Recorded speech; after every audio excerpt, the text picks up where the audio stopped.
Good evening and welcome to the September 15th, 2025 special meeting and training. Tonight's meeting is brought to you live using video conferencing technology provided by Zoom. And tonight's recording will be posted on the city's YouTube channel. Let the record show that all council are present except for Councilmember Washington, who is requested to be excused. There's a motion to excuse Councilmember Washington. So moved. Moved by Mayor Pro Tem Holloway and second by Councilor Christensen. All in favor, say aye. Aye. Any opposed, nay? And he is excused. Our first item of regular business is to approve the agenda, which is the training this evening. Council may have a motion to approve the agenda. So moved. Second. Moved by Councilor Cotton, second by Councilor Johnson. Is there any discussion? Hearing none. All in favor, say aye. Aye. Any opposed, nay? And the agenda is approved. And this brings us to our special business training with Attorney Kenneth Harper, ABCs for the BCCs. And I'm going to have our City Attorney Burke. Would you please introduce this item?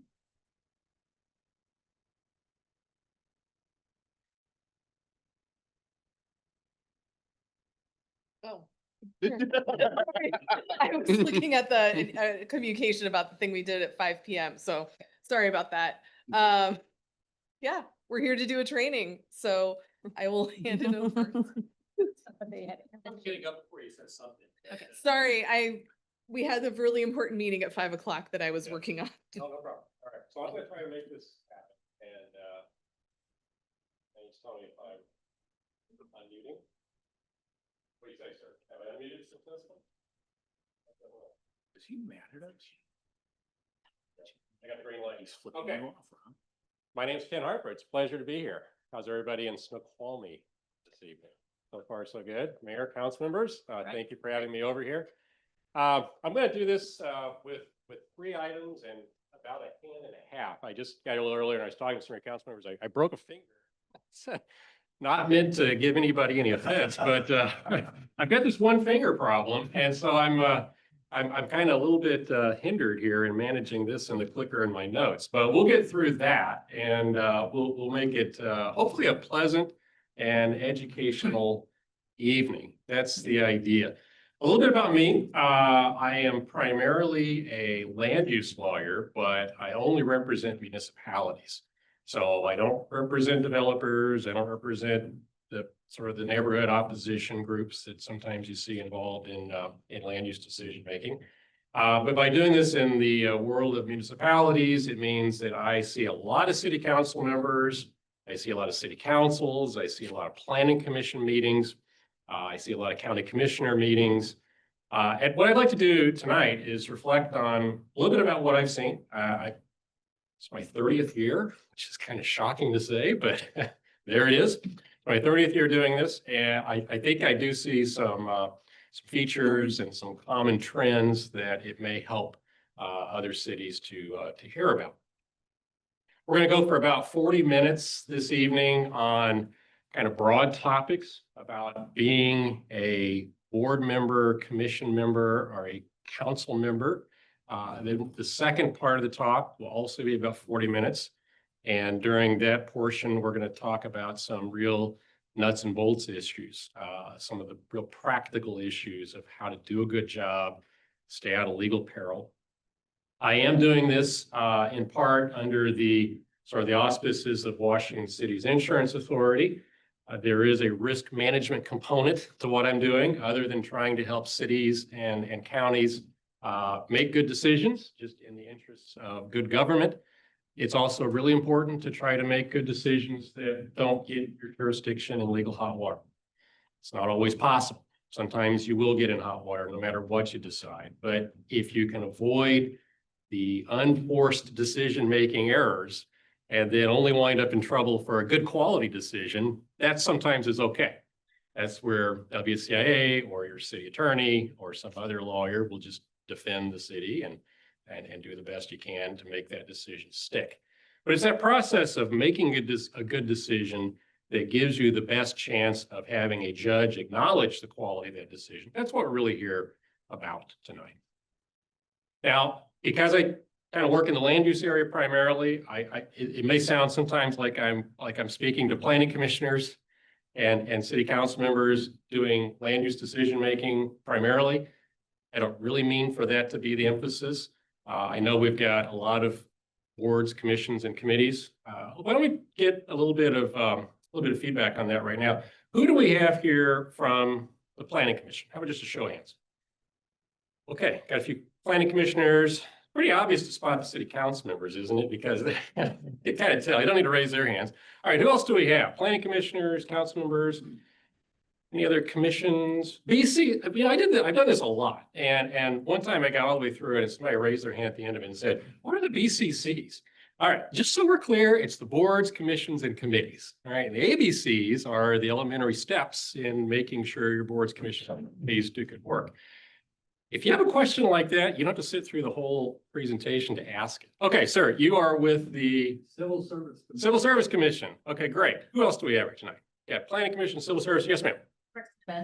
Parks and Events. Arts Commission. Arts, great, excellent, very cool. What else? Let's see, I have my cheat sheet here. Economic Development. Do we have Economic Development tonight in the house? No. Lodging Tax Advisory. No, all right, they're gonna get a nasty gram. And did we have just interested citizens? Did we have folks in the community that just saw this as a meeting item, wanted to come? How about city staffers? We got city staff. There we go. Lots of hands go for cities. Excellent, excellent. All right, so if you have questions as we go along, feel free to ask. They don't have to all come at the end. This is always a little more fun if the questions come up as we go. Whatever you're thinking may be in someone else's mind as well. And if we just raise them, I'll be happy to try to make them useful. So, any questions before we get started? Everybody in the right room? Okay, great. So the first thing that, oops, I gotta get the hang of this thing. All right. The first thing that's gonna come up is this idea of transitioning between some of the theory and the emphasis of being on a board or a commission or a committee versus the practice of doing good work. So for the first part of the talk, we're going to talk a little bit about what you're really doing when you're acting as a commission member, council member, or what other board you may be on. You know, what are you really involved in? Another question for the audience here. Have folks who have been on one of these boards or commissions or committees, have you folks been on that seat or on that job for, say, more than 6 months? Anybody been involved in one of these BCCs for less than 6 months? Okay. How about more than 2 or 3 years? Have the other folks been on for more than 2 or 3 years?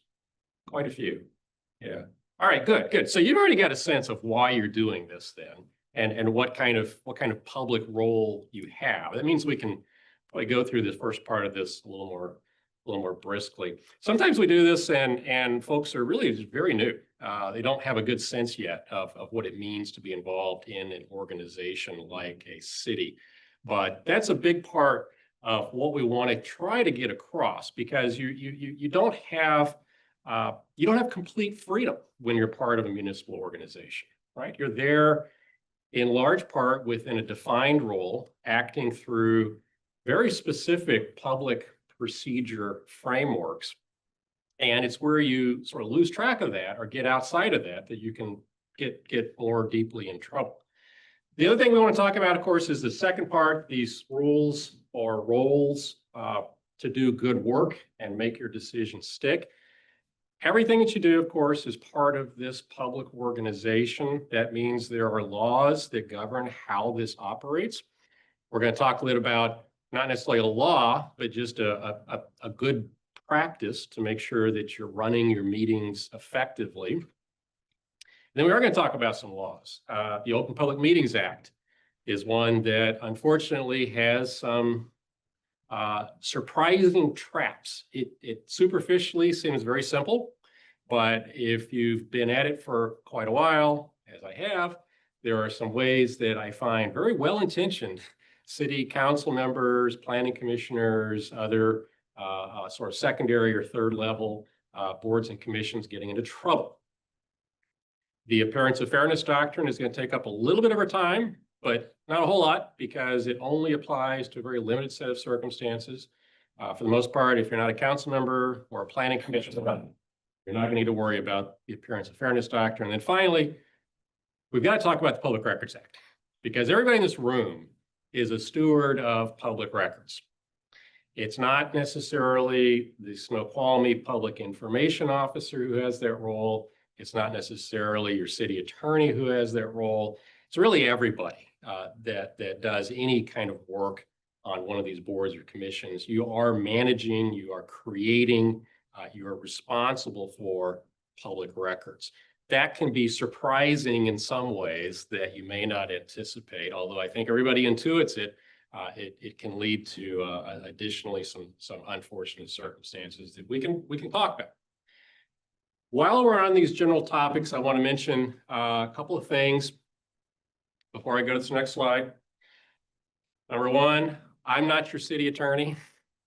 Dina is. Nothing that I say is intended to contradict what you may have heard from her. Nothing that I say is intended to be legal advice to the city of Snoqualmie. Also, I want you to understand that you're not going to necessarily retain everything from some of the legal portions of tonight's talk. That's okay. The key that I would want to impart, and maybe Dina would second this, is we want you to at least help spot issues. If you're in the planning commission role, if you're a city staffer and you see one of your commissions, planning commission, council, whatever, getting close to peril, one of the issues that I talk about tonight, get Dina involved. The sooner you can get legal advice when you spot an issue, almost always the better. That makes sense to everybody? Still with me? Okay, so the question really then, if we've got to bring some guy over to talk about boards and commissions and ABCs, the question is, why do we do it this way? Why bother? Do we need all these boards? Why can't we just have council make all the decisions?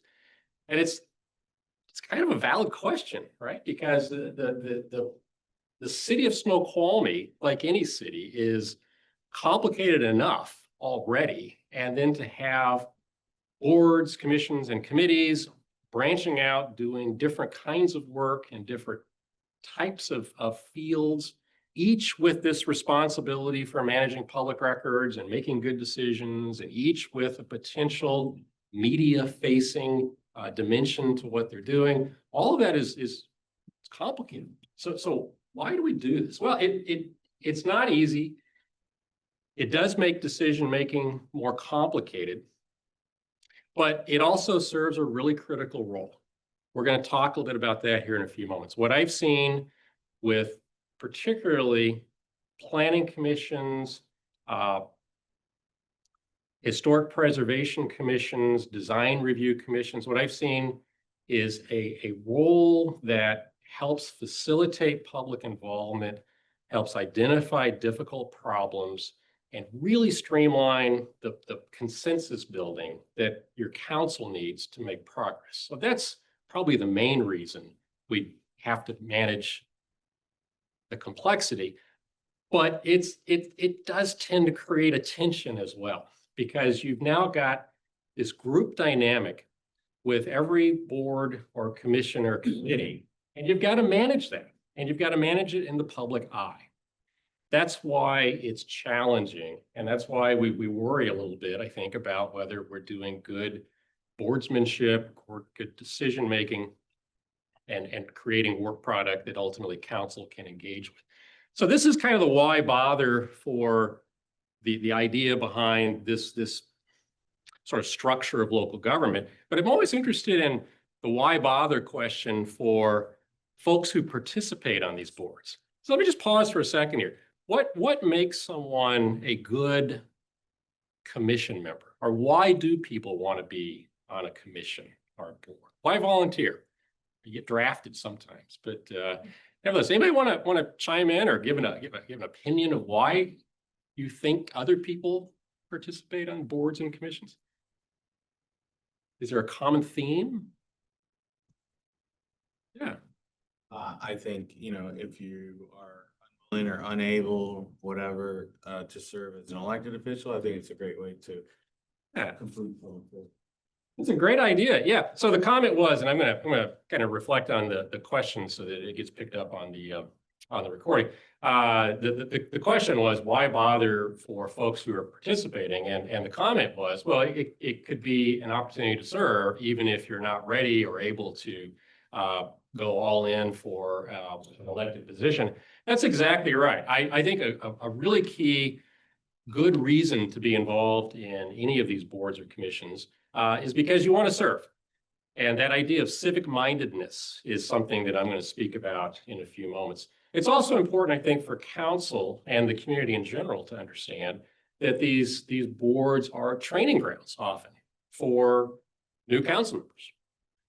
Or they're just training grounds for further civic engagement. Either way, they are valuable, and there is good reason for the why bother question. All right, as I said earlier, the idea behind facilitating and channeling public input is probably the highest goal, the best good of why we have commissions and boards and committees. There have been a number of instances that I've seen over the years where a new technology comes along or a new budget issue arises, a new policy regarding land use, of course, for me comes up, and it could be short-term rentals. It could be affordable housing. It could be, like I said earlier, historic preservation standards. For some of my county clients, I've seen alternative energy policies.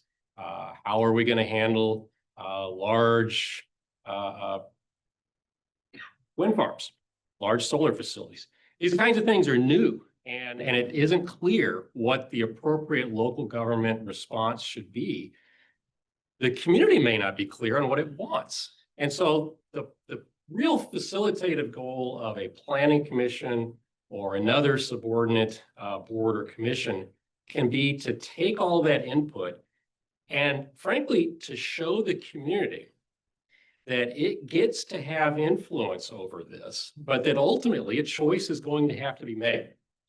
So in some of these instances where you have competing goods, like short-term rental, for instance, if short-term rentals are taking up your housing stock and you're in a community where affordable housing is critical, but on the other hand, short-term rentals are very attractive because it's promoting investment, it's promoting reinvestment in areas that otherwise might be languishing, then you just have to hack it through, right? Because you can't have no policy. That's a decision itself. But you don't really know how to resolve that conflict in a way that your community supports, unless you take the input and take the time and deal with the criticism. Now, I know that for folks, we've got our civil service gentlemen here, for instance, some people don't have that kind of level, that kind of policy level decision making. And I recognize that. Just bear with me. I'm assuming that most of the boards and commissions here tonight will have some sort of policy making, or at least policy advising or policy influencing role. Arts Commission, you folks have that too. Of course, it may not be on sort of area-wide land use decision making, but certainly policy making and the Arts Commission go hand in hand. Library boards. We don't have a library board here in Snoqualmie, do you? Yeah, used to. Okay, same kind of thing. That's a key policy making position, and it just may not always be as controversial, but it sure can be. I've had some library board cases over the years. All right, so the role here of the commissions is to help take that input, manage the expectations of your community, and try to resolve conflict where possible. Public involvement is sort of the key, right? Because Snoqualmie's perspective on a policy choice may not be North Bend's, it may not be Issaquah's, your community may not want what they want. If you don't hear from the community itself, though, you really don't know. And it's often the case that the community won't respond to an issue until it becomes a bit of a crisis, until there's a particular controversy. That's when it may land in the lap of your city council. But to the greatest degree possible, it really helps to have that public involvement at the earliest stage, at the early policy setting stages, and be able to inform both council and frankly also the community on what choices there are that have to be made. The media can help with that, and so your board or commission may want to be looking for opportunities to get the message out. It may be helpful to have clearly designated public workshops or the opportunity to have a workshop at a site that isn't just City Hall. Now, these are not things that you just want to freelance on. You want to make sure that you're working within the organization. That means building a relationship and having expectations with Dina, your city manager, your council. Let this all kind of become a consensus view of the city as a whole. But the idea of channeling public input and really helping the community understand what Snoqualmie is dealing with is just so important. It just seems like in a lot of ways in city government, it is so hard to get people to listen to the choices that you have to make until they think you've made a mistake. And once they think you've made a mistake, they'll be listening. They'll be really keyed in. But you don't want to be reacting to the sense that a decision was botched or a bad choice was made. Try to get that input earlier. Now, when we talk about the role of public involvement, we're also now talking about something that's can be a little bit tumultuous. I made a comment earlier about civic mindedness. Let me make a comment, I guess, or ask a question, make a comment, kind of hybridizes. There was a survey done several years ago by the APA, the American Planning Association. And the survey was of planning officials, planning managers all over the country, like hundreds of them were polled and asked, what makes for a good commission member?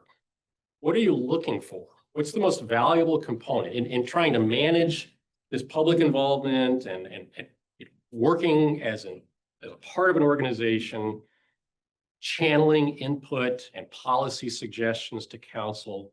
What are the skills or criteria that really help produce good commission members? Anybody want to guess? Anybody want to take some stabs? I mean, you've got a couple of suggestions, maybe like people who have special technical expertise, right? I mean, that can sure contribute. If you know something about an industry or a field and you're willing to volunteer your time, that's great. What else could people think of that would produce good results? Councilmember.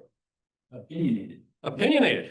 All right. Somebody will speak up. Somebody that's got a perspective in the first place, not a potted plant. Yeah, that's good. What else?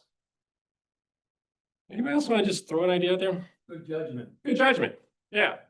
Yeah. You're kind of converging on the number one response. The number one response, and I gave it away earlier, it was civic mindedness. That was the most important thing. Not anybody from a certain profession, not necessarily folks who came onto the job with specialized knowledge. Turbo geniuses maybe don't help anybody, but civic mindedness was the key, understanding what you're trying to do in that organization. And the other thing that was mentioned was that freedom from conflict of interest was a key. Think about that for a second. On these positions, everybody here is operating out of high-mindedness and civic virtue, right? Of course. But on these boards and commissions, a lot of times what happens is somebody becomes particularly frustrated by what they see, and then they decide they want to have a role.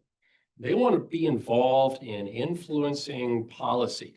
That itself is okay. That's how you do get opinionated and knowledgeable and potentially civic-minded involvement. But if it comes along with the perception that that participant has a vested interest, it's going to make it really difficult to sort of shed that perception that everything he or she says is is meant to play either a direct role in achieving a result or some kind of, double secret reverse to wind up getting to a preferred result. So I would just throw that out there. If you do think that either you or one of your colleagues has a particular investment in a perspective, that's fine. It's fine, but be aware of it. Track that. I've seen some of the very best commission members take a key role in decision-making because they do have special expertise. And the ones who can combine that with the civic mindedness are worth their weight in gold. Because as the council member suggests, they will speak up, they'll engage with the material. Sometimes they're self-reflective enough to say, now, I'm involved in this industry and I know how this is going to go. This is what we've got to be careful about. That's great. That's what you want. The flip side, I think we can all imagine it, is if someone has a particular interest in a substantive result and everything they do is driving toward that interest, then they kind of become tuned out by everybody else. And that can cause that person to feel like they're being undervalued. Then they maybe get frustrated and things can go downhill fast from there. All right. You're not merely a volunteer. I said earlier, you're public stewards of the public records. You're also a representative of the organization. You are a city official. You're a city official. Everything you do represents the city in one capacity or another.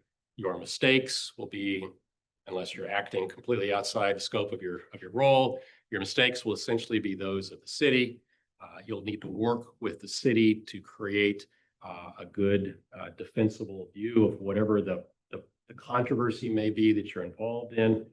You have to be aware that working in an organization means you can't freelance very successfully, and you can't do it for very long before your legitimacy starts to look like it's in question. There can be very good roles as the loyal opposition to whatever is sort of the majority perspective on an issue. That's fine, but you still got to do it recognizing you're part of an organization.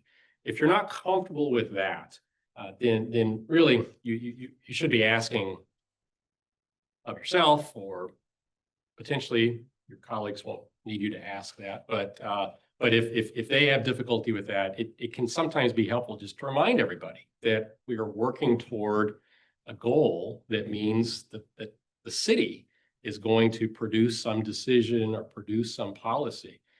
There's no real alternative to that. That's what you're for. Being part of an organization means that your authority is derived from the city's ordinances that create the board or commission. You are appointed by the mayor, I believe, in the city of Snoqualmie. Yep, appointed by the mayor. You've defined terms. I don't know if there are any term limits. I did see one thing that was sort of interesting. Is anybody an honorary life member of a board or commission? I mean, Snoqualmie has something completely novel in my experience. Honorary Arts Commission member. There we go. Okay. Yeah. So again, the key here is whatever your authority is, it comes from either your mayoral appointment or your local code. And if you haven't looked at that lately, you may want to. Most of them don't say a lot, but those are really the bylaws that create your particular board. It also means that in doing your work, you have some freedom, of course, but because you're working ultimately to produce policy or decisions for the legislative body, it is council that gets to select the broad parameters of what you're there to do. I don't want to forget my civil service gentleman because it's a little different. You have a unique independent role, but for everybody else in the room, ultimately what you're doing is you're trying to develop a position that council has broadly defined. There can be, and there often is, quite a bit of latitude in this area. I've seen situations where councils can become frustrated or concerned because a commission has gone far beyond what the council expected. And if I'm asked, my recommendation always is, if it's not creating a particular crisis, you may just need to let it go. Because other than creating the broad parameters, it's helpful to give boards and commissions latitude. That can go too far. It's a question of judgment, of course. But if you're on a board or commission and you are trying to fulfill some useful role toward council's ultimate decision, if you are wandering all over the place, or if you're bearing down on an issue just ad nauseum, you may not be producing what council will actually respond to, right? So where there is freedom, there is also responsibility. If you want to develop an issue in much greater detail than what council will support, you may be wasting your time. I've seen policies that were pursued at great length.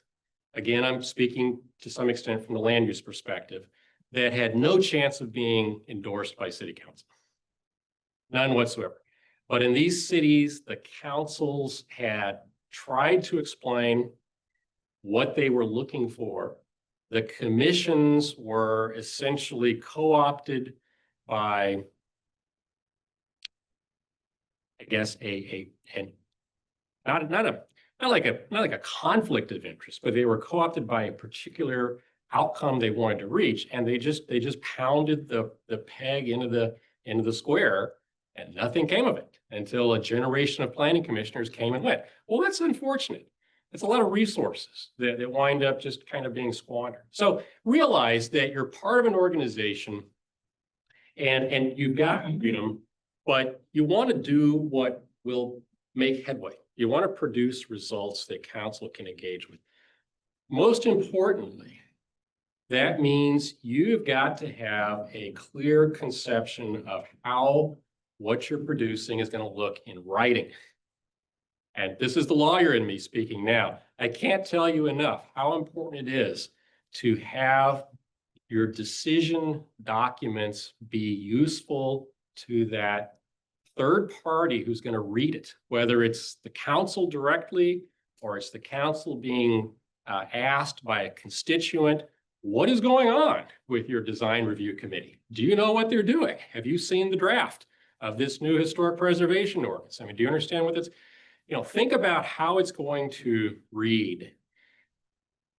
Another story that I can tell you, this is another county story, as it turns out. Worked for months and months and months on a planning policy for a certain type of new land use. It was a good planning commission. They had good folks. They had some technical experts. They also really did have this sense of civic engagement. No dispute about that. But they could not convert their thought processes and the public engagement and some of the outside agency expertise. They couldn't sort of merge all of that into written policy documents that made sense. They really struggled with it.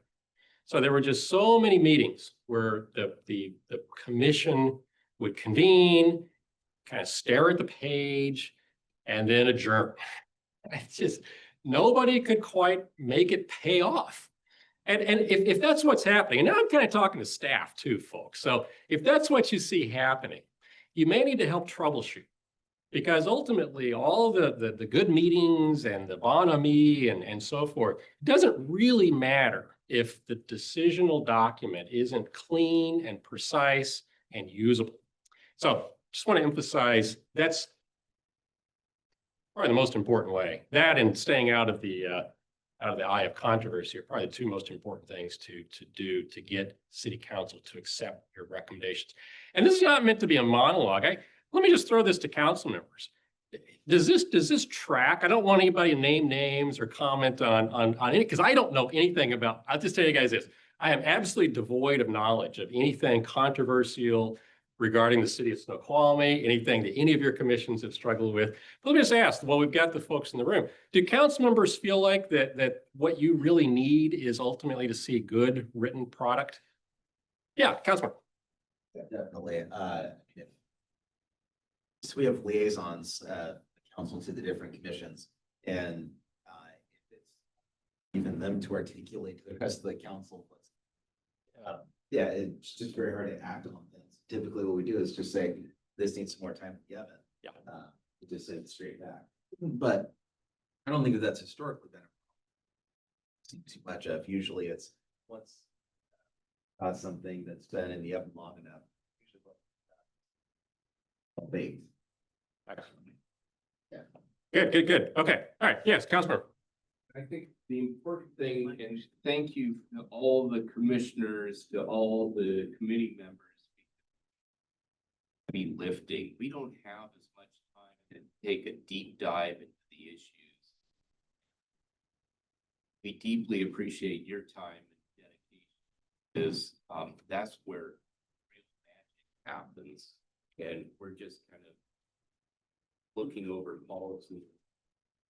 And with your input is so important for our work. So, I encourage your continual involvement, your time, and thoughtfulness in ways of looking at things.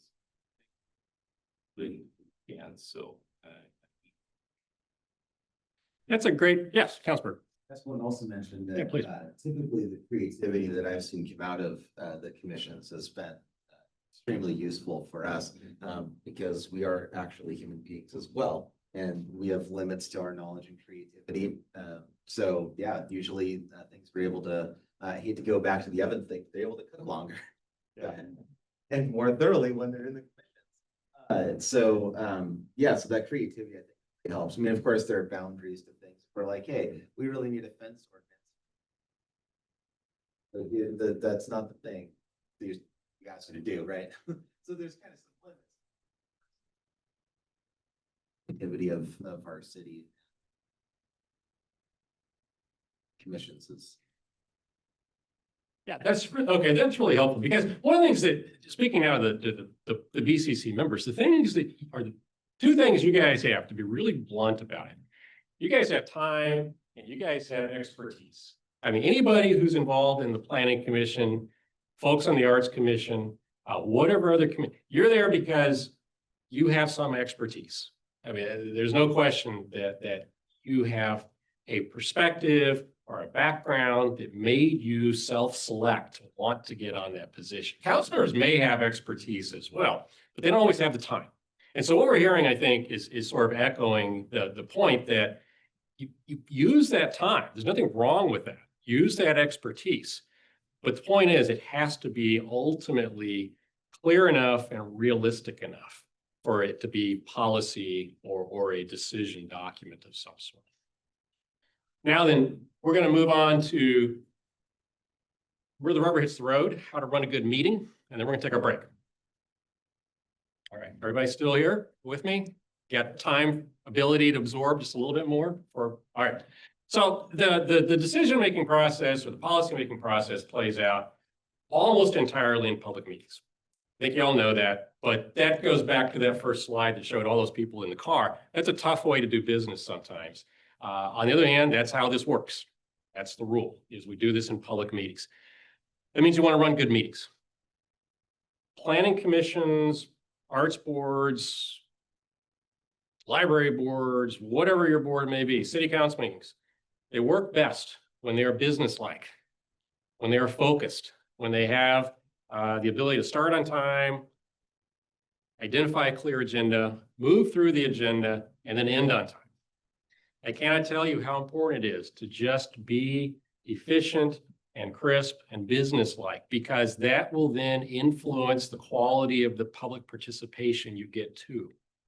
It'll tend to inspire confidence of the council when they know that the commissions and boards operate in a smooth, organized approach. That means doing homework. One of the most important bits of homework is reading the materials that you're given by staff. If you don't think you're getting the materials from staff early enough to read them, say so, because it really isn't okay to show up at the meeting and be thumbing through the notebook for the first time. Everybody's time is too valuable for that. So I think most commissions and boards that I work with do get their materials on a pretty predictable and consistent basis. But occasionally the topics will become so heavy that they'll just turn into massive staff reports with hundreds of pages of new legislation or something like that. If that's not working for you, say so. I really want to encourage that kind of give and take between staff and these boards and commissions, because that's how you lay the groundwork for a good meeting. You've got to focus on decisional criteria. If you're having questions or concerns to understand what the decisional criteria are, ask. I'm a big fan of a partnership between staff and these boards and commissions. You shouldn't be spoon-fed by the staff. On the other side of the coin, you should make clear staff, I guess, should make clear that there are limitations on staff as well. And it may not be possible to give the commission 2 weeks notice of something that's moving very quickly. All I'm suggesting is be open about it, try to engage with it, because the lack of preparation is really just a killer. I'm not going to spend a lot of time on things that your clerk takes responsibility for, like getting notice out or trying to identify a quorum. If you've got questions on those kinds of things, you can certainly raise those and get them answered, I think, very promptly. During the meeting, they said, make it crisp, make it businesslike. That's really true. If your meetings are wandering, if they don't have an adjournment time, that can be okay, particularly if it's a public hearing and you're just taking comment. But realize that there's a certain amount of fatigue that sets in if the comments are becoming repetitive. One thing that I've seen that is not necessary and is actually counterproductive is really just a sort of loss of time management in these public meetings. If folks get 3 minutes to speak and they've spoken, and then they want to have another 3 minutes to turn around and make their point to the audience, for instance, which sometimes is what happens. You know, they've said what they've got to say to the Planning Commission, and that's been noted, but they want to get up again because they didn't think they got listened to, or because 23 other people came in and said something to the contrary.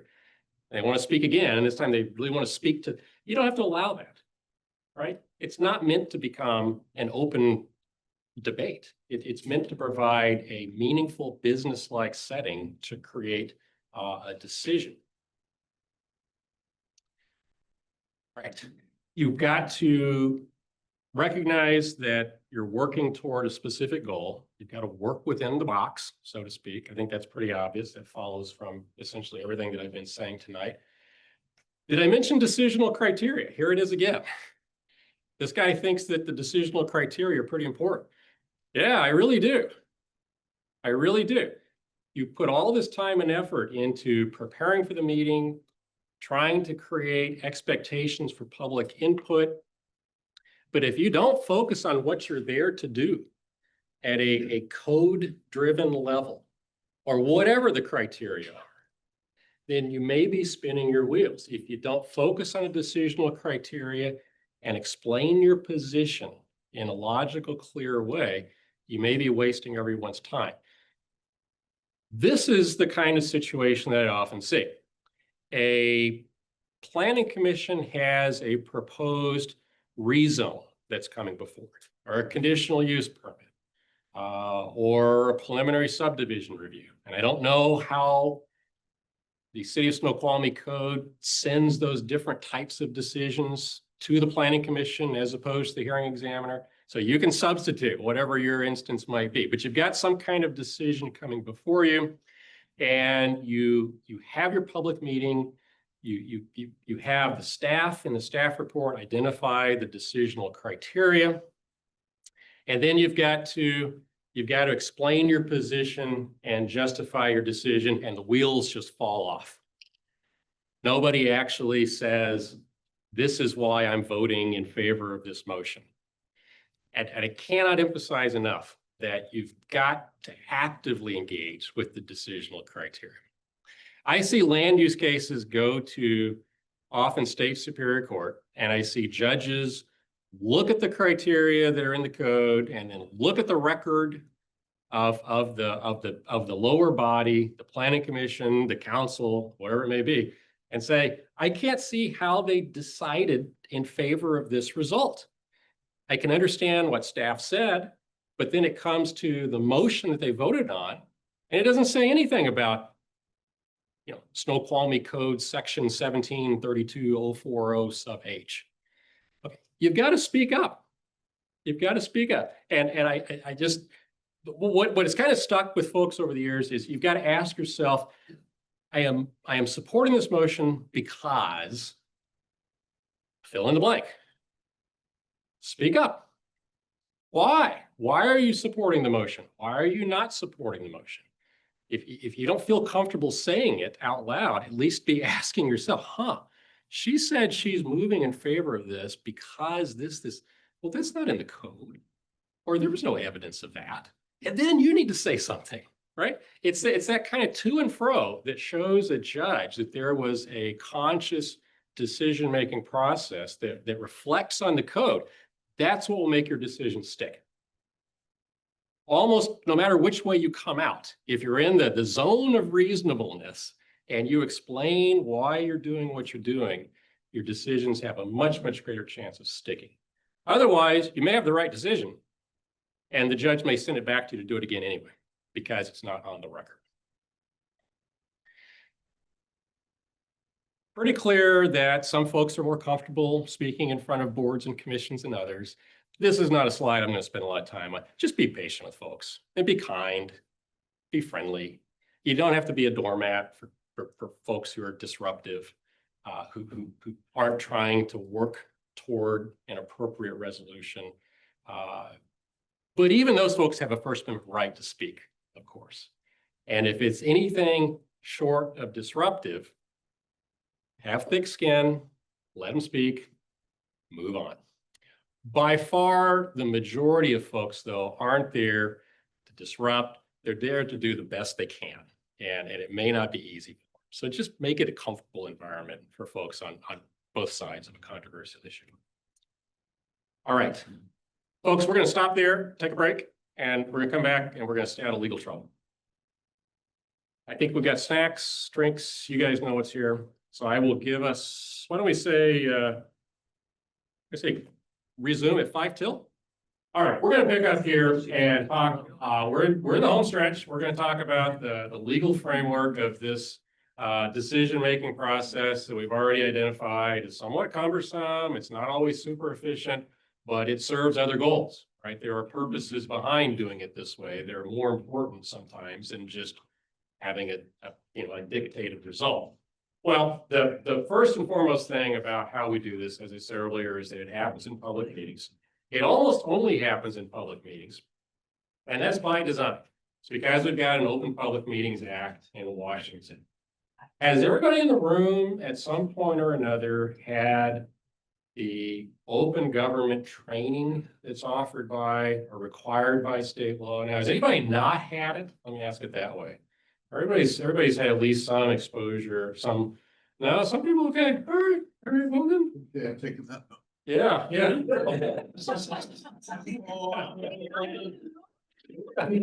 Is anybody unsure of the question? Is fearful of answering? Yeah, not just Kimona. Thank you. Oh, well. I'm good. If I'm going down the rest of you, Don't look at me. Here I am calling people out and finding out getting embarrassed. Okay, we're going to talk about the OPMA. And it's really pretty straightforward, but that straightforwardness is deceptive. I think I said that earlier too. And I'm going to talk about why here in a few minutes. So the first thing you know about the Open Public Meetings Act is that to a great extent, if you realize what constitutes a meeting, and you're following the law in a broad sense, then you don't have to worry that much about the details because your city staff will notice things for you, right? I mean, everybody knows. Nobody on the planning commission or the city council has to worry about, did the notice of this meeting go out? Was it published? Did it go out in the correct manner, the number of days before? You don't have to worry about that. So that part is pretty straightforward. It's almost like it's automatic. But the trick is that sometimes you'll be meeting maybe, I don't want to imply sometimes, maybe you'll be meeting in a way that you didn't realize was a meeting. And if you have a meeting based on what the law defines to be a meeting, and it's outside of the normal process, then your city clerk didn't know to notice it. Your staff didn't give anybody the knowledge that there would be this quasi meeting. But if you take a look at the purpose statement of the OPMA at 4230, RCW 4230, 010 or 020 or something like that, it's extremely affirming of the notion that all public business will happen in public meetings and there will be no secret meetings. And it gives teeth to that because if a public meeting violation occurs, there are serious consequences. Talk about those in just a little bit of detail, but I just want to kind of alarm you first. So listen closely to what constitutes a meeting, and you don't have to learn too much about the penalties or the consequences. The OPMA applies to, of course, almost all units of local government, cities, counties, school boards, mosquito control districts, irrigation districts, special purpose districts of any sort. It also applies to subcommittees of most boards, commissions, and committees. If you're involved in a subcommittee, assume the OPMA applies. If you don't know what I'm talking about, this subcommittee, that's fine, but I bet council members do. And if council members are involved in a subcommittee that does anything that looks purposeful, it's going to be subject to the OPMA. And don't ask me what I mean by purposeful. I mean, if it's going to be an official, organized subcommittee, it's going to take testimony, it's going to produce work product, it's going to meet on formal items. That's a sub-agency or a subcommittee that will be subject to the OPMA. Meetings have question. Yes, sir. Go right ahead. Thing up that we've always been told on the council that we go to the grocery store and run into each other. If a third person comes along, somebody's got to leave because a fourth person could show up at any moment. But we've also got committees that we meet on, like, I chair the Parks and Public Works Committee. That's only 3 council members on that committee. A quorum for that committee is 2 council members. So based on what you're saying, that tells me that if I'm at the store and Kat shows up, I need to tell her to leave until I'm done. The frozen section. But that can't be right. That can't be right. Yeah. That can't be right. Why? Why isn't that right? Okay, hold on. I'm going to answer that question. We don't get anything done on that committee. It's just an unproductive meeting. No, that's not a good answer. But no, that's a great question. Why? So the first premise here, of course, is that what the council member is raising, it is an example where you may have a committee acting on behalf of. Okay, so that's the theory. But there's a key fact that the council member identified that we're going to come back to in a minute. So it applies to everything. You can say it's reference here to final actions, no secret ballots. Well, so let's just engage with that question of action and meeting. It isn't a meeting because you convene in the council chambers. That's not what makes it a meeting. It isn't a meeting because you are discussing a specific agenda item that has been put before you. That's not what makes it a meeting. The council member is raising a really good point. Meetings can happen anywhere. You don't even have to be in the same location to have a meeting. You can certainly have a meeting at the grocery store. You can have a meeting on the ferry. You could have a meeting through social media. right? Anything, you have a meeting by email, any of these things can be meetings. So the question to ask is in defining a meeting isn't going to relate to where are we or what's the agenda. It's going to be how many people there are. That's really the key. It's a meeting when you have a quorum plus action. That's the definition that will guide you through this. Councilmember. Plus action. It's not a meeting. Great.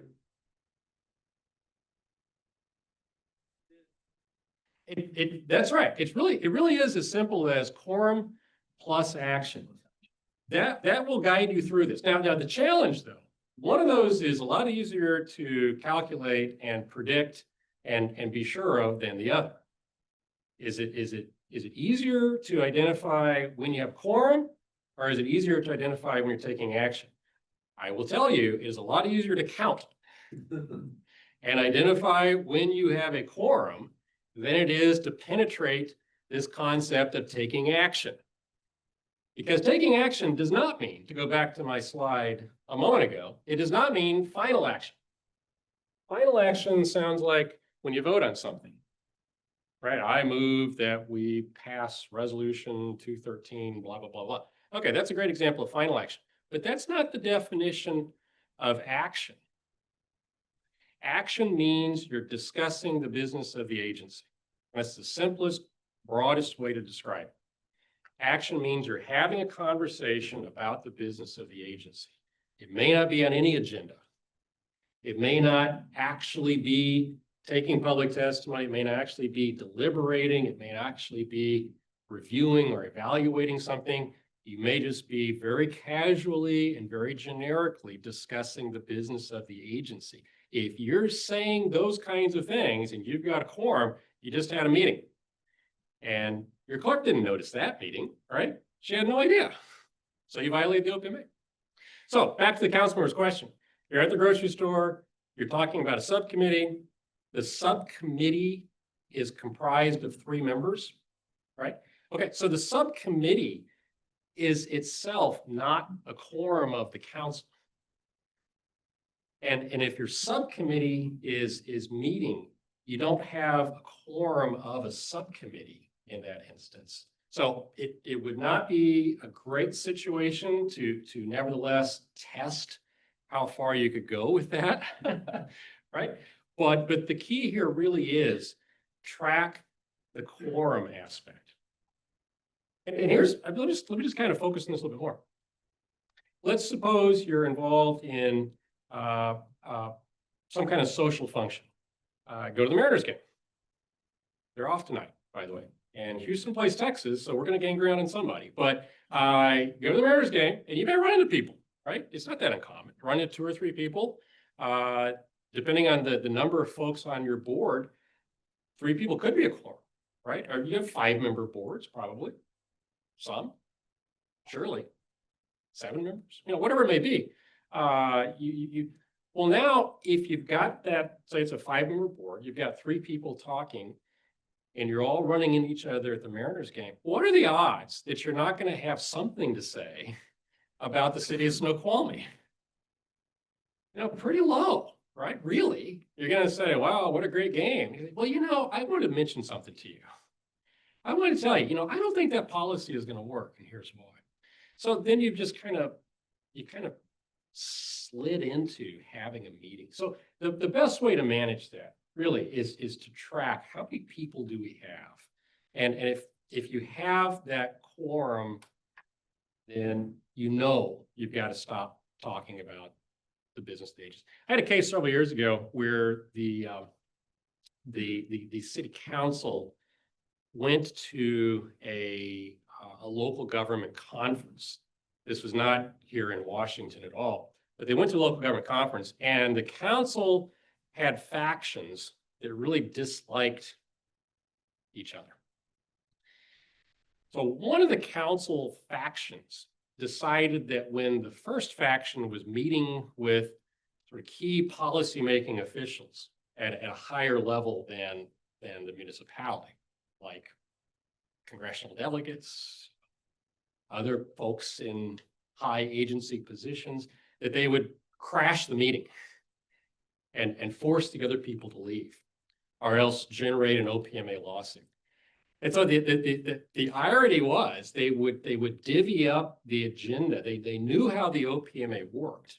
And so they would divvy up the agenda of who was going to meet with the congressional representative, delegate, whatever, on the 10:30 slot. They had a half hour with this person's representatives. You know, we're gonna have so and so, so, and then the other council members would show up and basically evict the council members who were supposed to be there. Right? Crazy stuff. But it just goes to show that when you realize that it's the quorum that constitutes the meeting, you basically have to give way. Questions? Yes, we got lots of questions. Woman, yes, in the back. So I actually have two questions, some bounce back and forth, but the first one is, we live in a small town. Okay, we're at the gala. Okay, we're at the ball game. Okay, that is just going to happen. So so what I have always been instructed is you just don't have the conversation. It's not that hard to not do. And so is there some requirement about, we believe we're going to have a quorum in this place, but no, what kind of notice needs to be done if you know you're gonna be there? Yeah. Well, What there is is, done? yeah, there really isn't a way to preemptively protect against having an inadvertent meeting. I mean, the only way to do it is to just not have the inadvertent meeting. And so what you said earlier is exactly right. If you see, if you see one of your colleagues present, okay. If you see two present, and plus you've got three, borderline, depending on what your quorum is. And then if it starts to grow, you just have to disengage. I mean, there's no other answer to that. Disengage talking about city business. Yes, that's right. That's right. It is key what the content of the discussion is. So back to my hypothetical, if you're at the Mariners game and you really are just talking about baseball, that's fine. That's fine. But it's just implausible. That's all you're going to talk about if you're there for a length of time. And also be aware that the, in the baseball stadium, hypothetical, it's highly unlikely anybody's going to worry about it. But with my hypothetical, but actual experience of the council that was kind of battling the council, because they were all there on a special trip and because it was taxpayer funded and they were there to do the business of the agency, it was really not plausible to think that they would all be in a common setting, have a quorum and not talk about it. All we're going to do is talk about, this benign subject. Well, certainly not. I mean, there's going to be some conversation. So, if you're in Snoqualmie and you run into a couple of your colleagues and you're seen sitting at the Starbucks and having your drink and you're there for a half hour and it happens right before you come into the council chambers to have your official meeting. And then you say, oh, no, we didn't talk about Snoqualmie business at all. It's probably not going to be credible, right? It's probably not going to look like that's true. It's going to look like you probably were talking about the business of the agency. So just be careful about that. Dana. I was gonna bring up the report. Yes, there you go. Thank you. So if you're at Starbucks or you're at that Christmas party, sometimes it's not really a matter. Aren't talking about it, but other people. And so if they make a report to the AG's office. Yeah. So, I mean, so those are things we need to think about. Yes, sir. Here's the setup, 3-person commission. Next meeting is coming up, that's noted. I want to elaborate on some sticking points to make the next meeting more efficient. I've been told that I can send my comments on to our administrative support, and they will send it on to the other 2 commission members. Did I dodge the bullet? Okay, let's kind of break that down. It's a 3-member commission. Correct. If you plus some other member have a discussion, and we know that you don't have to be in the same room at the same time.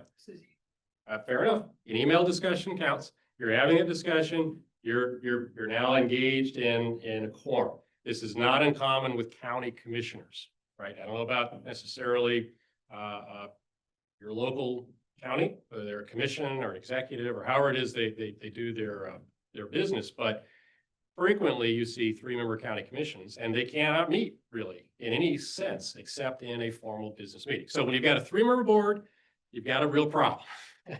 Right now, then the question is, if the email goes to staff, that itself does not constitute a discussion of the business of the agency.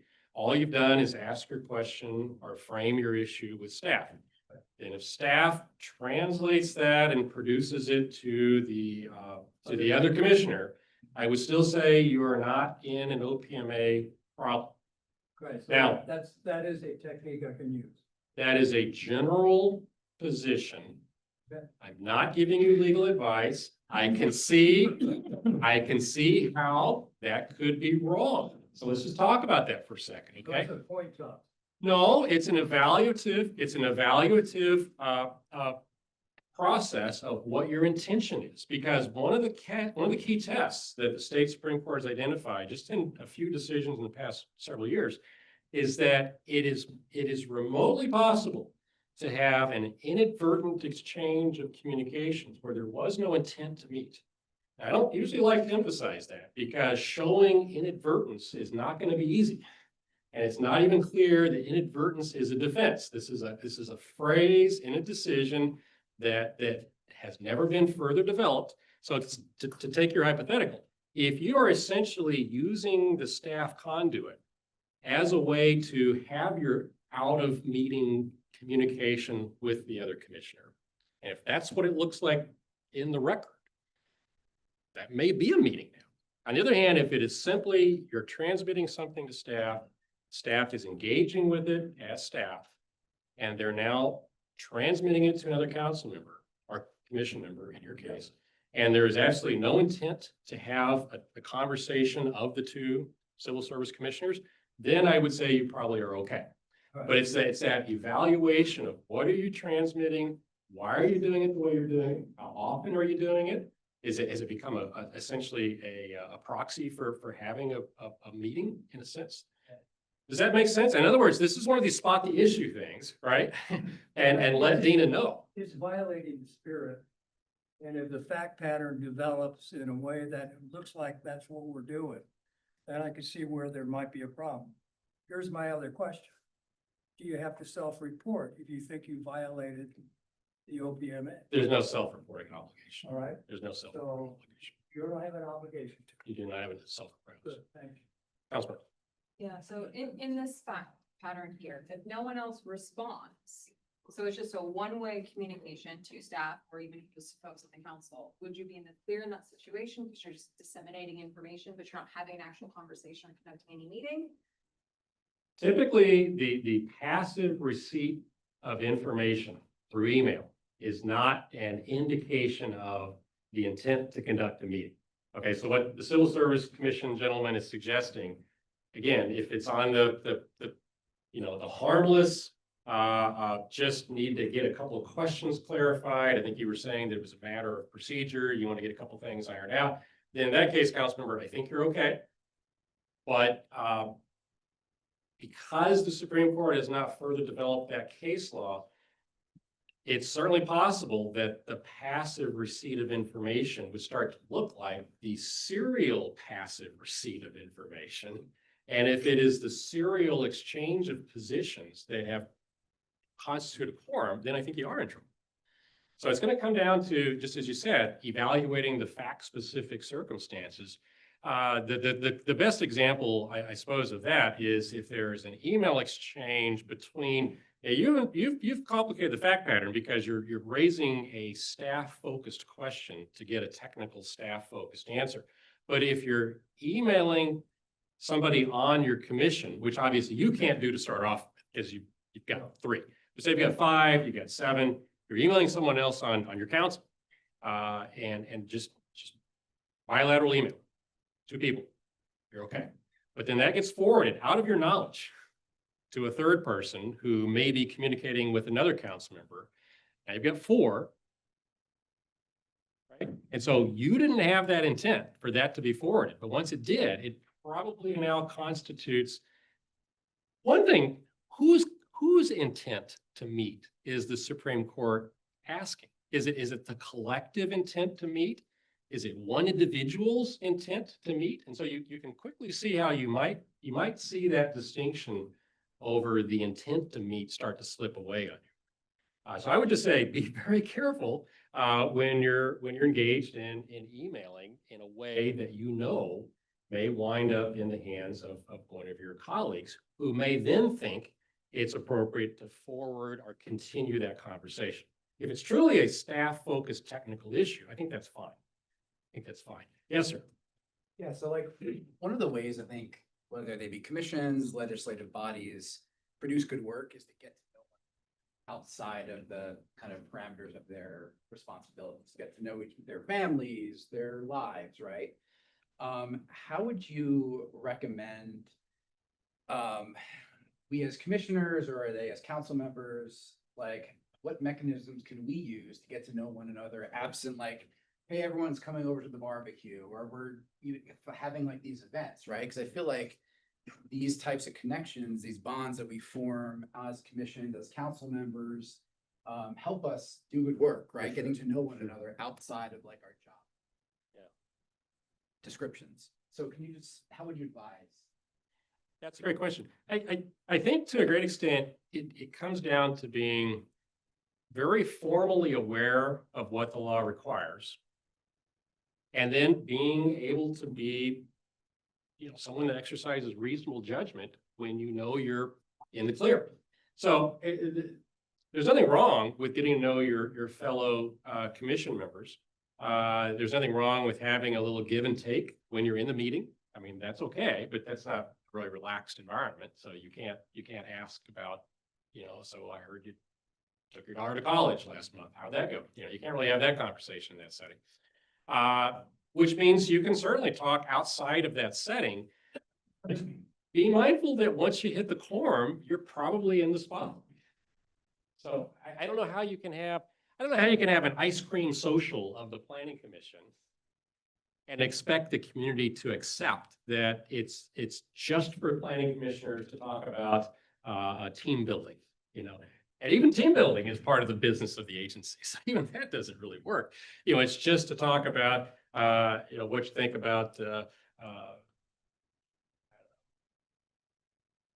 Mariners. Thank you. Yeah, that's kind of my crush for the evening. What you think about the Mariners? What about the Seahawks? What do you think about professional sports in general? It just really isn't going to be very credible to do that. So I think the key is be formally aware and then perhaps look for opportunities to just get to know people on a one-on-one basis. I don't really know what else to say. I heard some question. Yes, sir. City Administrator. Well, I'm going to say something a little differently. And in my opinion, the most dangerous thing that any do is check email. And the most dangerous button. Reply all. Yeah. So you don't ever hit that button. Yeah. These are words of wisdom, and this I'm gonna pick on this. I'm gonna get some double duty out of this. We're gonna make this comment do duty under the OPMA and the PRA. I'll go a step further. Don't hit reply all. I'll tell you another thing, guys. Really ask yourself, does this email need to be sent at all? Well, I'll tell you what, I have had more clients caught up in more of these open government settings where they are explaining emails and they are explaining the use of email and they're explaining, to be honest, they're explaining the undisciplined reactive use of email where it really wasn't the best way to communicate. Reply all is a killer, no question about that. But just in general, does this email need to be sent? Councilmember, we got two councilmembers. Okay, yes, Councilmember Johnson first, then we'll get Christensen. Really hard for me, being up here is, when I look at Facebook and I see someone post something that is just all factually incorrect and, is very inflammatory. I see the comments, and people are completely bought into these things that are false, and everyone's getting riled up about it. And, I can't say anything because if I do, down one thread of comments. One of my fellow council members didn't look at that particular thread, comments on another one, et cetera, et cetera. Then we've got an issue. You do. Yes, I agree. I agree. No, I don't have an answer to that. That's not gonna be an answer kind of thing. No, you're right. You've got an issue there. And I can tell you that you just have to be savvy about it and then steer clear. And just real quick on that, it's also part of count. Because in order to make sure that you didn't get 4 before you make your comment, or however many it is, maybe it's just 2, you'd have to go through all the comments down that thread to make sure that you aren't hitting that, and then you don't know that someone else will Jump on later. yours and jump on later, and then oopsie. Yes. Or the likes, right? You can't comment or somebody's. Yeah, Yeah. yeah. So on Facebook. And so if anybody is. Us. There we go. There we go. I'll resolve it. I love it. Good. That's for Christians. The request that he discussed. All right, all right. Well, okay, so social, the idea here is if you are discussing the business of the agency in any environment, social media for sure, X, social media, Insta, LinkedIn, I mean, any of these things can generate a meeting. Councilmember? So, even though you said there's no mechanism for enforcement violation, self-report. Well, But it you don't have to self-report, but there's mechanisms to enforce. We're gonna talk. Enforce, correct. Okay, yeah, go ahead. But even if one of us feels we're in violation, wouldn't staff want to be notified? There's an unstated, at least internal to the city, that if you think you're in violation, you need to know just so there's a record. Yeah. Yeah, we would like to know, because, I mean, there's mechanisms to potentially correct, to actually like have an open meeting. Talk about. I want to alarm you into raising the issue, okay? Whether you have to I don't know about self-reporting, but here's an example. A client that this was during COVID. Right after COVID hit, the governor's office issued several directives on how agencies could conduct meetings virtually. This was new at the time. This was pioneering. How are we going to keep local government rolling when we can't meet in person? We're going to do it virtually. And when the governor's office issued that, there was a fairly elaborate, at least at the beginning, it was a fairly elaborate process for trying to manage these things in a hybrid manner. So there could be an electronic remote component, and there could be an in-person component. There were different kinds of noticing for those different components, and it wasn't always clear. And a lot of local agencies, especially smaller agencies, were not sort of astute enough to ingest what those requirements were and get them right. The very first few times they started having these virtual or hybrid meetings. So I had a client, I want to make this so vague that you'll have no idea who I'm talking about, but I had a client that was trying to implement the hybrid meeting process established by the governor, and then conducted meetings on a regular basis for months and months and months and months. And it turned out they weren't doing it right. Now, when somebody figured out they weren't doing it right, it would have been really great, whether you call it self-reporting or just letting the city attorney know, or in this case, it wasn't a city attorney anyway, but letting that agency attorney know, it would have been really great, because then you could have corrected it and you could have gone forward at least and not dug a deeper hole.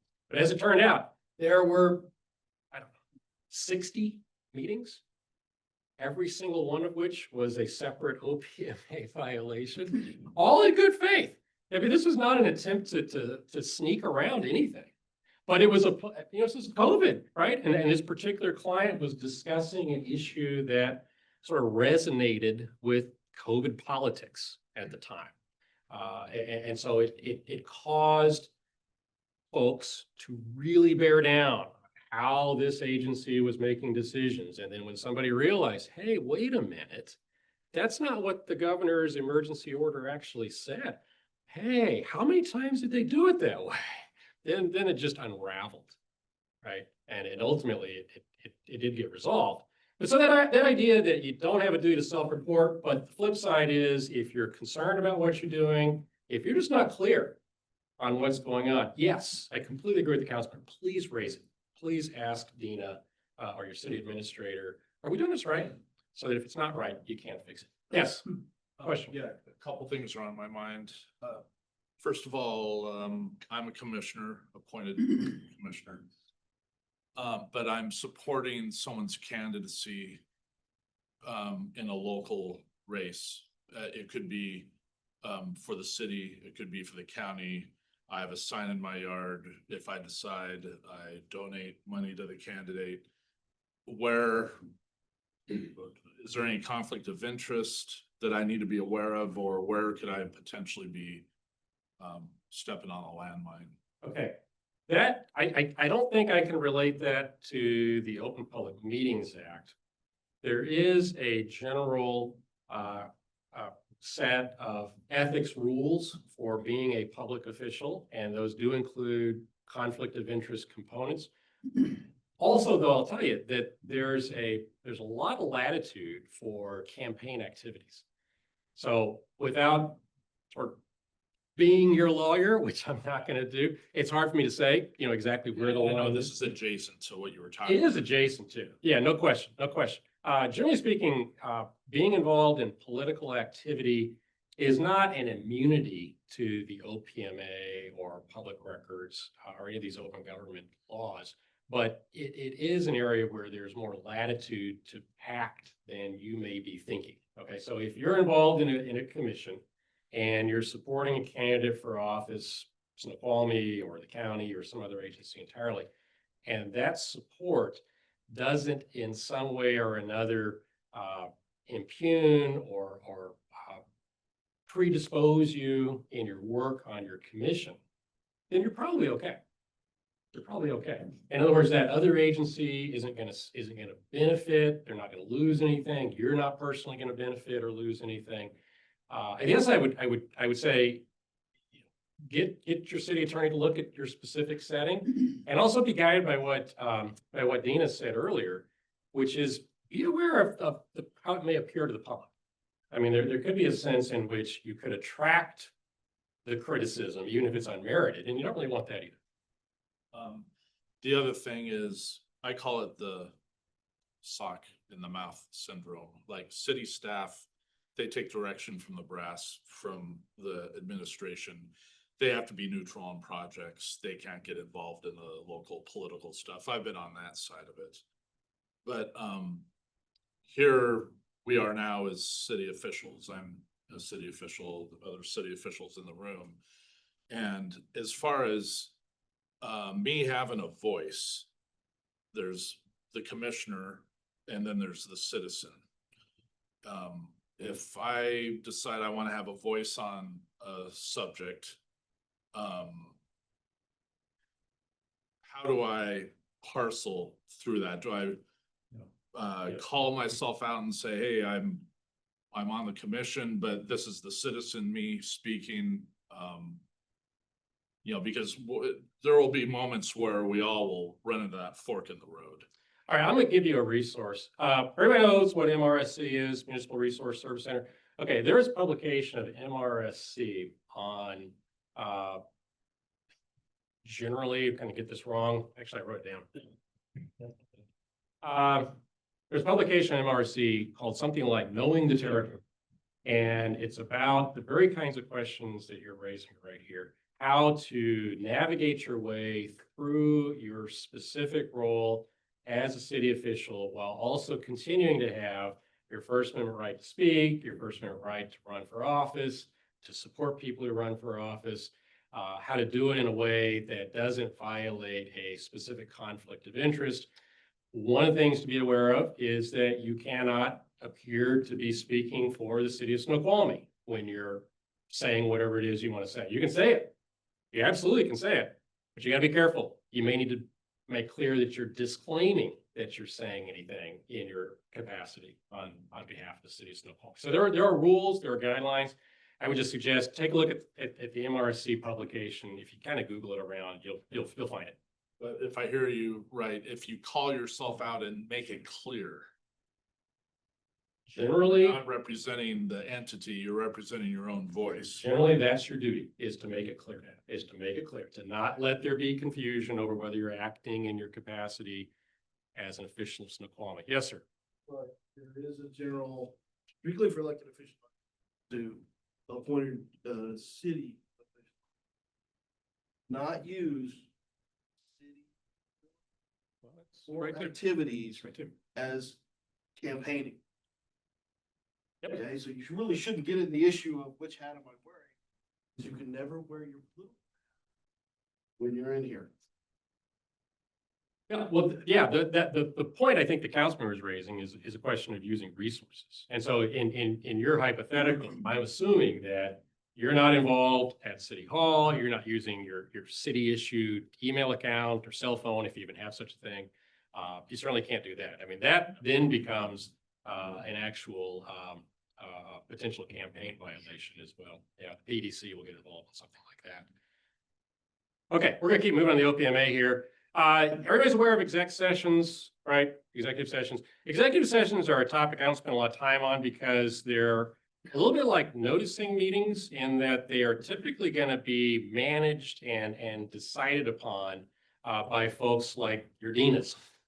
So Dina Dean, Dina Burke will be the ones who need to understand if you see what you think is an executive session basis, they're going to want to know about it, but then they'll evaluate and decide, frankly, whether it should be or shouldn't be. That said, I really encourage as much to be done in the open public session as you can possibly tolerate. Even if you could justify having an executive session on a subject, I encourage doing it in the open session anyway. Now, that's not black and white, and there are some areas that are clearly exceptions to that. If you're going to have a discussion about an attorney-client conversation, it has to be an executive session. Otherwise, it's not attorney-client. So if you're going to convene to have an analysis of risk on a certain piece of litigation or a certain direction that the council or the city may take, sure, that has to be done in a closed session. But there are lots and lots of situations where you really have an option. You really have an option over whether you're going to call an exec session or not. You have to have the basis if you're going to call it, but not everything that is suitable for an exec session has to be an exec session. Everybody get the difference there? And the problem, of course, is that exec sessions attract lots of attention, and then you're having to sometimes defend the reasoning for the executive session. And if your reasoning is wrong, it's just a per se OPMA violation. But I just encourage this to be an issue spotting problem, and make sure that you raise it and get a decision if you're concerned about it. That's all I talk about in exec sessions. I know that's kind of quick. Anybody have a specific exec session question? They're laid out in the statutes. Your city attorney knows them well. All right, we're gonna keep moving then. We talked about that. All right, enforcement, penalties. Early on, I said that if you violate the OPMA, there are significant consequences. One of the most important of which is whatever your action was will be void. That's a big deal. That's not a freebie. That's not a do-over. If you've had 50 or 60 policy discussion meetings, all of which get wiped off because they were invalid, where are you now? How do you roll back the policymaking effort to that place before you had your first OPMA violation? It's just a mess. Or in my special field of land use, let's suppose you've made some kind of key decision on a project permit. Say it's an approval. The developer says, great, let's get the construction loan.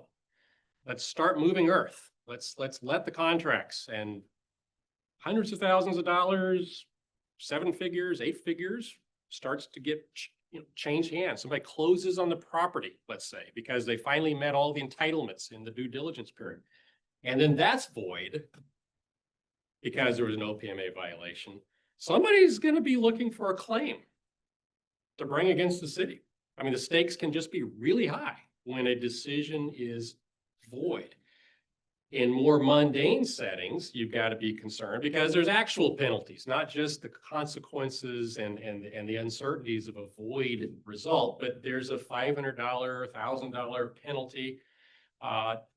There's attorney's fees, and the recoverability of attorney's fees can mean that lawyers will take close cases under the OPMA where the client might not otherwise be able to pay out of pocket, but the lawyer will say, I think I can win this and get my fees paid by the agency, so I'll be willing to give it a try.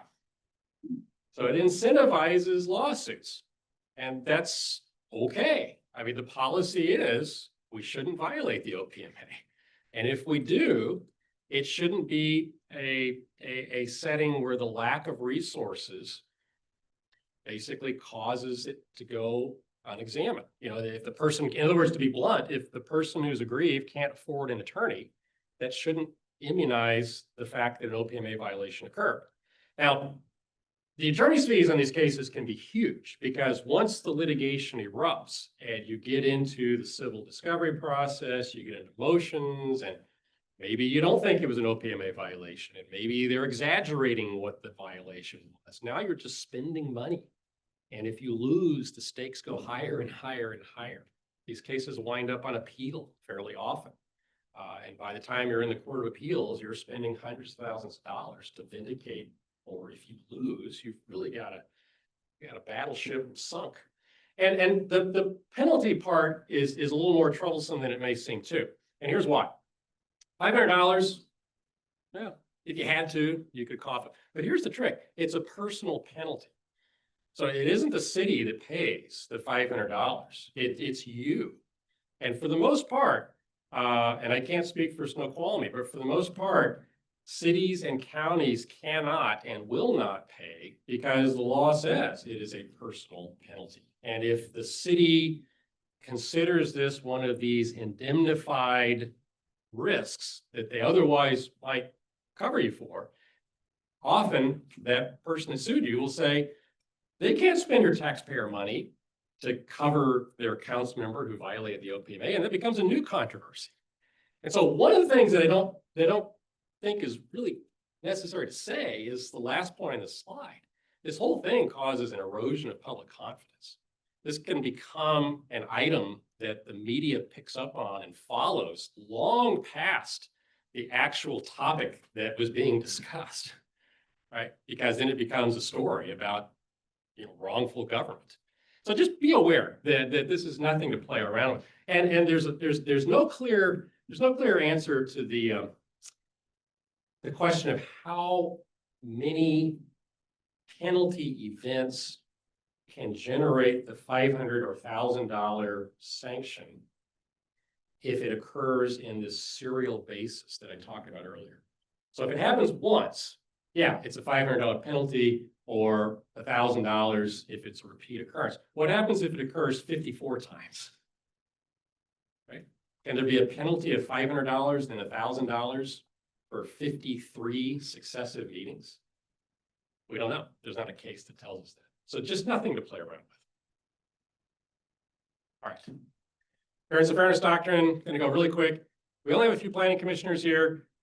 The key that you need to know about the appearance of fairness doctrine is that when you're deciding a quasi-judicial land use matter, you have to disclose whatever your potential appearance of fairness issue is, which means in most cases, you've got a quasi-judicial land use decision, like a rezone, a very site-specific rezone, some other kind of site-specific development permit. If you have been influenced by something outside the hearing room or outside the record, you have to disclose it. So I know not everybody here is a planning commissioner. But have you guys all seen sort of this drill that the planning commission or your council goes through, a call for an appearance of fairness, dialogue?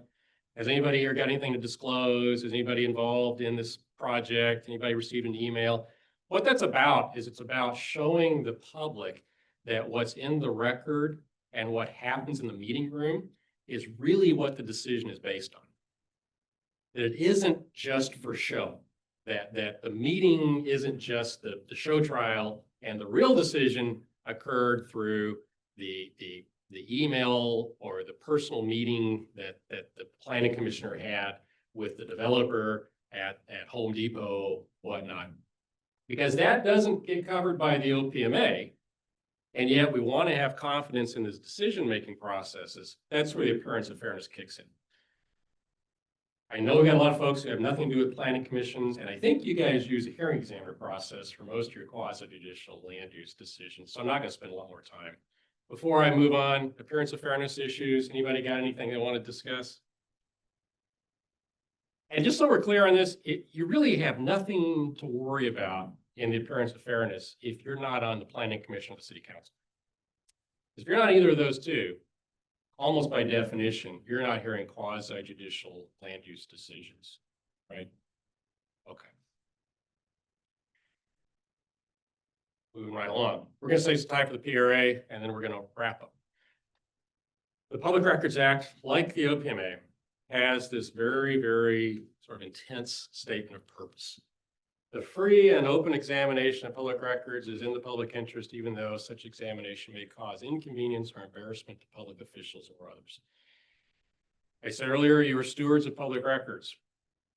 You need to know that everything that is produced, owned, used, or retained by you in the performance of your public work is a record that must be preserved. Now, preservation of records, a little bit like some of the other things I've been talking about, noticing hearings, noticing meetings, declaring exec sessions, preservation of records is largely a city function. And Dina or your public information officers will know what the records retention requirements are. That's not what I'm talking to you about. What I'm talking to you about is the awareness that everything that you possess, own, use, or retain is itself a record. So you create records. You may inadvertently create records, just like you may inadvertently have a meeting.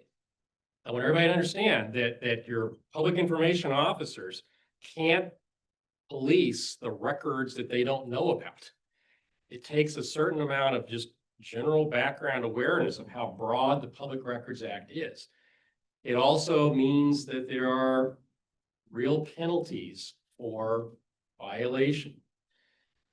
We've got a few examples around the state where sometimes really inadvertent errors have led to public records violations. The Mason County example is one that's kind of horrifying, where Mason County, this is 20 years ago now, was getting public records requests that they didn't know they were getting because they were going into a spam filter. They were coming in via email, and they piled up for quite a while.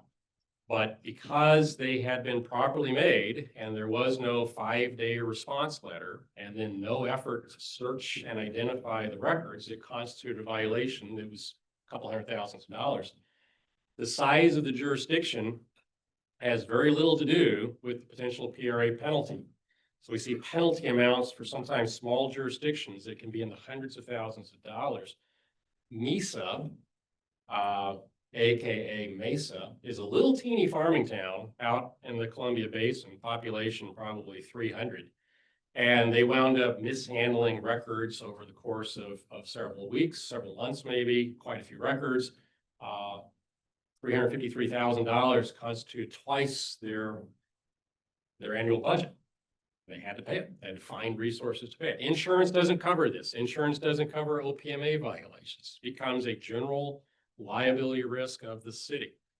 So what do we need to know about public records? One, we need to know that you have coverage for managing public records. when you identify them and your city is aware that they exist. Now, this image is a little bit of a Rorschach, I think, because from the agency point of view, it sometimes feels like you're just dealing with huge, massive public records requests that consume all the time, and you can't fight them off, and you're trying to hack your way through these huge projects. But you got to realize, from the requester's point of view, the requester is Hercules, and the requester is fighting off the inappropriate misuse of public resources, and the hydra-headed monster is us. Okay, so this is an area where there's a strong emphasis on accountability and transparency. And from the requester's point of view, they're not wrong in requesting whatever it is that they think they need. So if you're the agency, you have to realize that because you are public stewards and because they have sort of the hero's perspective in this, I mean, they've got the right to make the requests. You have to go along with that. And you have to have a culture of trying to supply the information. And what that often means is you have to be aware when you're creating the records in the first place. I've said a couple times that if it's possessed, owned, used, or retained by government, and it is any kind of written material, and that includes electronic material, that's a record. Written material can also include purely graphic information. So it may not be like written out. I've had public records requests for photographic images. Those are records. A voicemail that's saved is a public record. So again, the key is really any information possessed, owned, used, or retained is a record. Why I'm emphasizing such a broad focus on records is particularly because of the electronic records requirement and also the need to identify for your city staff when and how you think you may be creating records. The electronic part is pretty easy. If you've followed me so far, then you realize that when you're engaged in social media, you're creating records. If you're posting on virtually any kind of social media, that's a record. Emails are records. Texts are records. If it relates to the business of the agency in any way, shape, or form, it doesn't matter where it's located. It doesn't matter how transient it may be.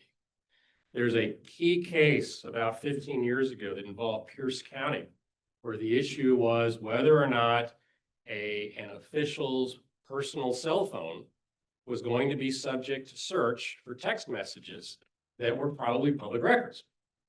And the assertion was, that's my personal cell phone. You're not getting your hot, grubby hands to search my personal cell phone for what you think are public text messages, not without a warrant. And you don't get warrants in this area. So the question came up for the Supreme Court to decide, did that person have a constitutional right of privacy in his or her personal cell phone? The answer was a resounding no, because the question was asked in the wrong way. The question wasn't whether he or she had a privacy interest in the personal cell phone. The question was, did he or she have a privacy interest in a public record? And when the Supreme Court phrased the question in that way, it was easy to say no. No, you don't have a constitutional right of privacy in a public record. So what that case stands for is that if you're using your personal device, your home computer, your personal cell phone, and you're texting about government business, you're creating records. And you first and foremost, you've got to account for those to the city if the request comes in. And then secondly, if it's not clear whether all the responsive records were identified, then you may have to produce that device to be searched. Now, the search would obviously be limited to what's responsive to the request, but I don't think any of us would like the idea of our personal electronic devices being subject to a third-party forensic search. Awareness.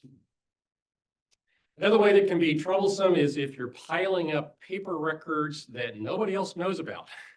This can be a surprising case where You've kept good practice, kept a clean nose on managing your electronic records. You've used your city, question, does Snoqualmie provide boards and commission and committee members an official government email address?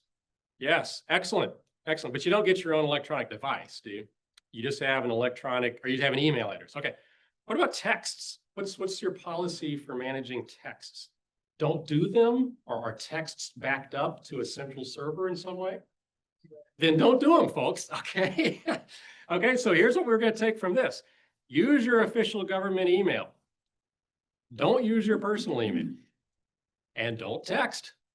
Okay, it's pretty simple if you know the rules. And if you don't, talk to Dina. I mean, that's again, the key. So I said, if you use good electronic record hygiene, you're probably not gonna get in trouble. But it can be surprising how if you don't identify that you're creating records, you may have physical records that nobody else knows about. I had a case several years ago where a huge box of paper records was identified a long way into a controversial public records dispute. And the city had no idea that box existed. Nobody had ever identified that that box was being piled up with paper records. So all I'm saying here, folks, is take this seriously, be aware of when and how you may be creating records. And then if that request comes in, and who directs the request response process? Is that Dina? Excellent. Okay. If that request comes in and Dina wants to speak with you about this, please give her your fullest cooperation. Because if you answer these requests, you're in good shape. It's only when records later turn up or when an exemption is improperly claimed, but you folks aren't gonna be the ones to be claiming the exemption. So really your duty is one of diligence here in responding to Dina. Hey, there's a question back in the room. Yes, Councilman. I saw a question. A question. Yes, Christian, go ahead.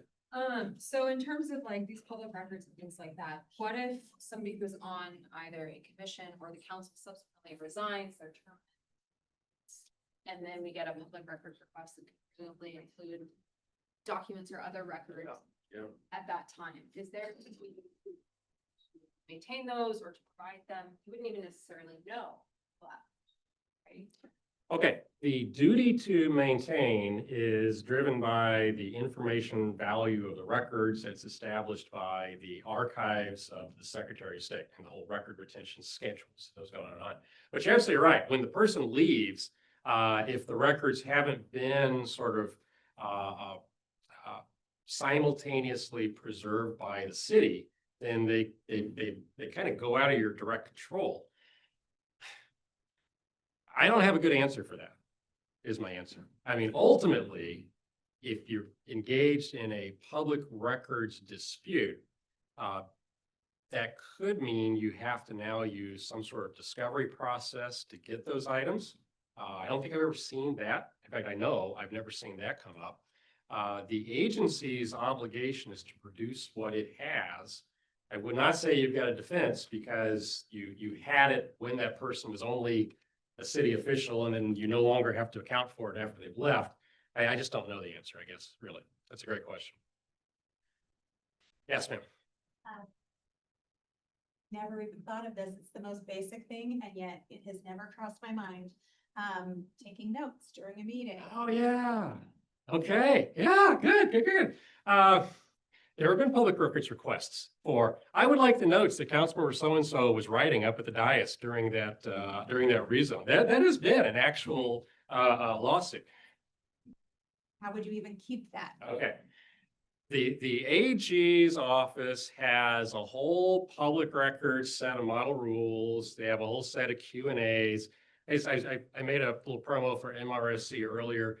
To the extent you guys want to be able to spot some of these issues, there are MRSC sort of quick reference guidelines that you can easily print. They're like 2 or 3 pages long. They're kind of color coded. They're very handy.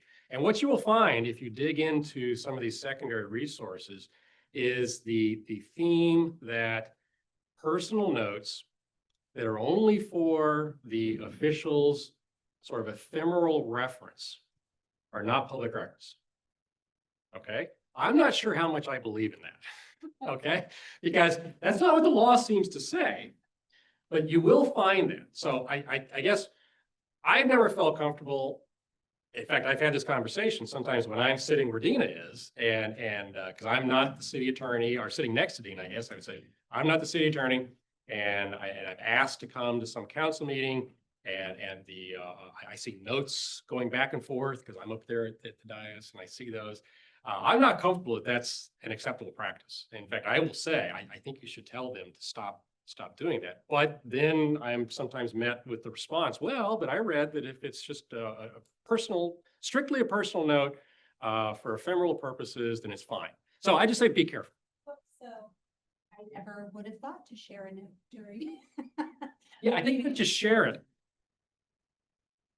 I think once you share it, you may have crossed the line. But again, I'm kind of trying to find my way through this. I mean, I'm not sure that just a note to yourself is a safe harbor. And yet I know you will see some commentary that says it may be. Councilmember in the back. Well, actually Dina gave us really cool little notebooks, city notebooks. And, I write notes all the time during meetings just to keep track of thought processes and stuff like that.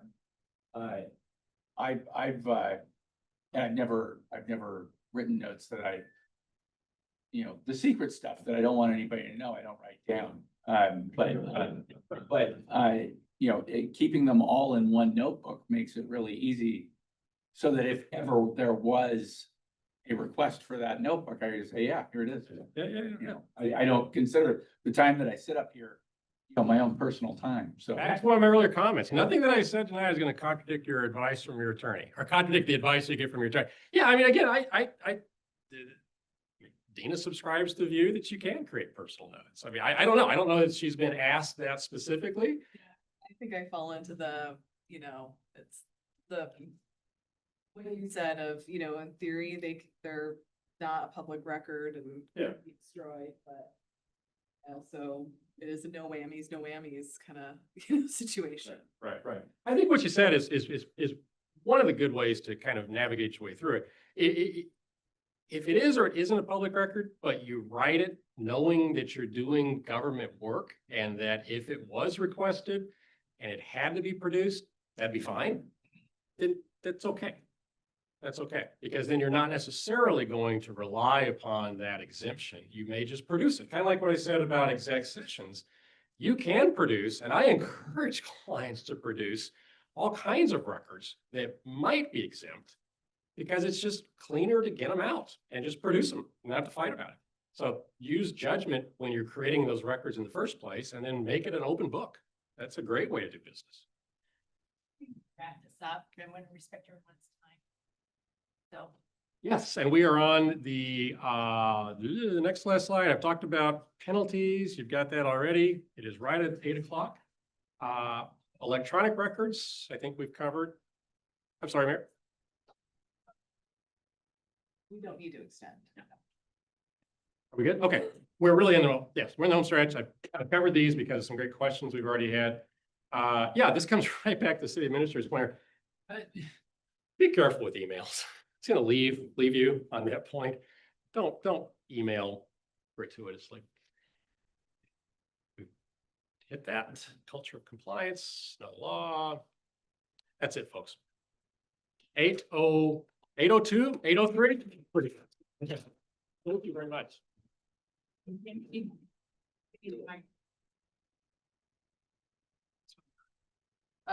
Hot off the press. Oh my God. This is not the latest George R.R. Martin book, but it is the Knowing the Spirit of Soaring. What did I say? That's great. So, Yeah, that's really pretty. I mean, we're not in the meeting any longer. but okay. That's a pretty great resource. Jimmy, we need the microphone. Yes. Thank you. He's working on it.